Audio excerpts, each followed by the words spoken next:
En biologie, on sait que tout évolue. Les humains d'aujourd'hui ne sont plus les mêmes que les humains d'il y a 50 000 ans. Et on appelle toujours ça Homo sapiens. C'est ce qu'on appelle, ce qu'on nomme en biologie, c'est une lignée, c'est jamais un état du moment. Donc évidemment que ces tomates ou ces haricots ne sont plus exactement les mêmes que ceux qui existaient au moment où on a fabriqué ces variétés. Et ils ne peuvent pas l'être, et ce n'est pas le but qu'ils le soient.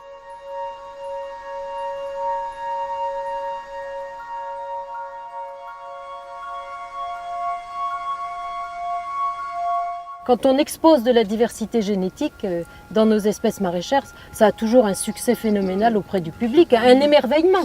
Les gens s'émerveillent, comment ça existe, mais j'avais jamais vu.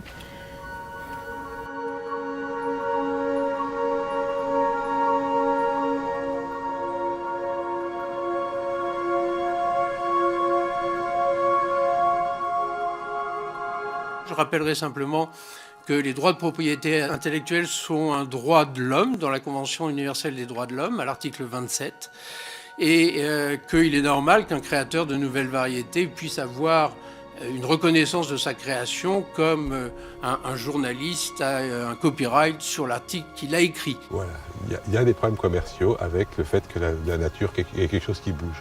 La question, c'est est-ce que du coup il faut tuer la nature pour faire plaisir au commerce, ou est-ce qu'il faut changer la façon dont le commerce fonctionne de façon à ce que la nature puisse avoir un fonctionnement harmonieux et durable dans le cadre de nos productions agricoles? Eh bien, je vous laisse répondre à la question.